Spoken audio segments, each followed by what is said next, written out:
शाम को जब मेरे घर पे कोई नहीं था, तब मेरे देवर ने मुझसे आके बोला, भाभी आज घर पे कोई नहीं है, खिड़की दरवाजा सब बंद कर देने से किसी को पता नहीं चलेगा। आज हमारा दिन अच्छा है, आज आप कोई एक्सक्यूज दिखाएंगी तो भी मैं नहीं सुनूंगा। मैं सोमा इस घर के बड़े बेटे रोहन से शादी करके इस घर पे आई कुछ ही महीने हुए हैं। शादी के कुछ दिनों बाद ही रोहन काम के सिलसिले में फॉरेन चला जाता है। उसके बाद से मैं उसकी फैमिली के साथ उसके घर पर ही रहती हूँ। उसके घर वाले मुझसे बहुत प्यार करते हैं, यहाँ मुझे कोई तकलीफ नहीं होती। प्रॉब्लम है तो वो सिर्फ मेरे देवर, जब मन करता है तब रूम पर चले आते हैं। उसका स्वभाव अच्छा नहीं है, उसकी गिरी हुई हरकतों की वजह से मुझे अच्छा नहीं लगता। घर पे सास ससुर और देवर रहते हैं, पर सिर्फ पत्नियों को अपने ससुराल में जो तकलीफ होती है वो वही जानती है। ये दुख ना वो किसी को बोल पाती है ना सह सकती है।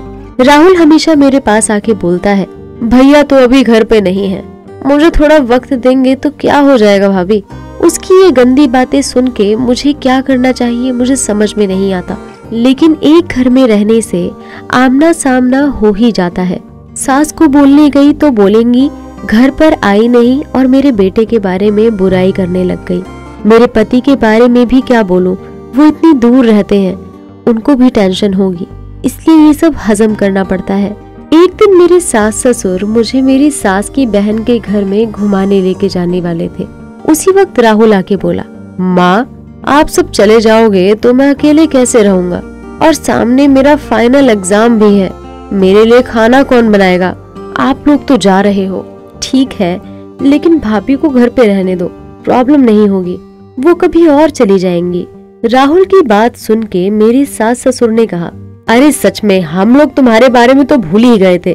ठीक है बहू, सुनो तुम अभी राहुल के साथ रह जाओ, बाद में कभी घुमाना, आज हम लोग घूम के आते हैं।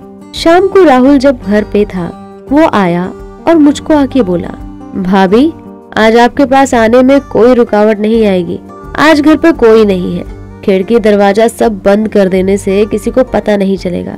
आज हमारा दिन अच्छा है, आज आप कोई एक्सक्यूज नहीं दिखा सकती, और एक्सक्यूज दिखाएंगी तो भी मैं नहीं सुनने वाला। राहुल भाभी की तरफ देख के मन ही मन सोचता है, आज भाभी थोड़ी अलग लग रही है, हमेशा की तरह आज मुझे अवॉइड नहीं कर रही है। मैं तो बहुत खुश था, आज तो मेरे लिए त्योहार था। भाभी मुझे बोली, राहुल तुम्हारे साथ मेरा संपर्क हो सकता है, लेकिन मुझे भी अपना घर संभालना है। मेरा घर टूटने से मैं कहाँ जाऊंगी, क्या करूंगी, इसलिए तुम्हें मेरा एक शर्त पूरा करना होगा। अगर तुम मेरे शर्त पे राजी हो जाओ तभी तुम्हारे साथ मेरा संपर्क होगा। पहले वादा करो तुम मेरी बात रखोगे, तब भी मैं तुम्हारी बात रखूंगी। मैंने मन ही मन बोला, ऐसा क्या शर्त है, और भाभी तो मेरी बात मानेगी, इसलिए मैं राजी हो गया और बोल दिया, हाँ मैं राजी हूँ। सच बोल रहे हो? हाँ हाँ सच।